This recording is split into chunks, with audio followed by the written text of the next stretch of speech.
اگر آپ کی میجر سرجری پلان کی گئی ہے، کوئی پیٹ کا آپریشن، بچے دانی کا آپریشن، رسولیوں کا آپریشن، کوئی اور سیزیرین ہائی رسک ہے، تو بعض اوقات آپ جب ہاسپٹل داخل ہوتے ہیں تو ڈاکٹرز آپ کو ایڈوائز کرتے ہیں کہ خون کی بوتل کا انتظام کریں. تو یہ بلڈ ارینجمنٹ ایسی سرجریز میں کیوں کہا جاتا ہے؟ آج کی اس ویڈیو میں اس بارے میں ڈسکس کروں گا.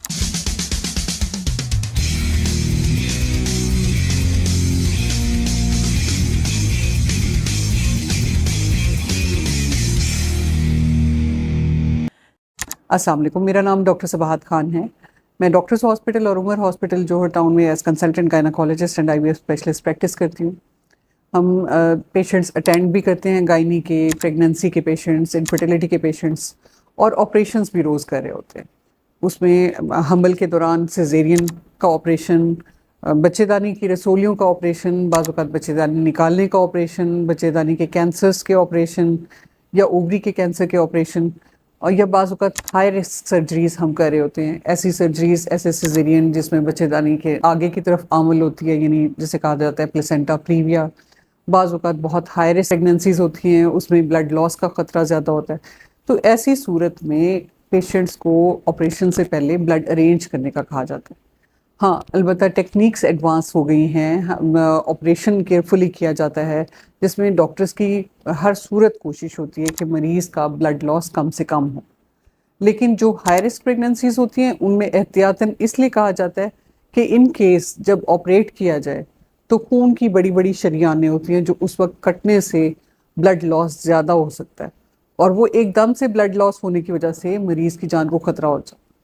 اس وقت اتنا ٹائم نہیں ہوتا کہ ہم پیشنٹ کو کہیں کہ جائیں آپ کوئی ڈونر ڈھونڈ کے لائیں، پھر بلڈ کراس میچ ہو، پھر ڈونر کے ٹیسٹ ہوں، پھر وہ کراس میچ پیشنٹ کے بلڈ کے ساتھ ہو، جس میں 4 سے 6 گھنٹے کا ٹائم لگ سکتا ہے.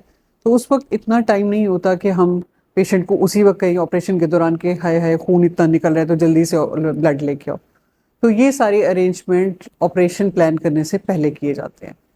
اس کا مقصد کہ ان کیس اگر کسی وقت آپریشن کے دوران خون اچانک سے زیادہ بہنا شروع ہو جائے تو مریض کی جان کو بچانے کے لیے جو پہلے سے ارینجڈ بلڈ ہے اس کو فوری طور پہ لگایا جاتا ہے، بلڈ ریپلیس کیا جاتا ہے تاکہ مریض کسی قسم کے خطرے سے بچ سکے. تو جب بھی آپ کے ڈاکٹرز یہ ایڈوائز کرتے ہیں اور بلڈ ارینج کرتے ہیں تو ضروری نہیں ہے کہ ہم احتیاطاً جو بلڈ ارینج کروا رہے ہیں وہ لگائیں بھی صحیح، کیونکہ بعض اوقات ایسا ہوتا ہے کہ سرجیکل ٹیکنیکس اچھی ہوتی ہیں، ایکسپرٹ ڈاکٹرز جب آپ کا کر رہے ہوتے ہیں تو وہ اپنی سرجیکل ٹیکنیک سے کوشش کرتے ہیں کہ کم سے کم بلڈ لاس ہو، اور جب کم بلڈ لاس ہوتا ہے تو ایسی صورت میں ہم بلڈ نہیں لگاتے. پھر اٹینڈنٹس اعتراض کر رہے ہوتے ہیں یا اصرار کر رہے ہوتے ہیں کہ ڈاکٹر صاحب ہم نے تو خون ارینج کیا ہوا ہے تو یہ خون کی بوتل لگا دیں.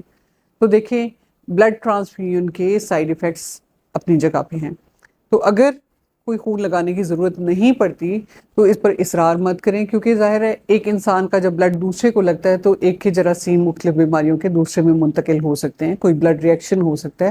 تو یہ ڈیسیژن آپ کے ڈاکٹر کا ہوتا ہے کہ سرجری کے وقت یا سرجری کے بعد بلڈ لگانا ضروری ہے یا نہیں ہے. لیکن یہ سب اقدامات مریض کی جان بچانے کے لیے حفاظتی طور پہ کیے جاتے ہیں تاکہ ایمرجنسی کی صورت میں کوئی مریض کی جان کو خطرہ نہ ہو.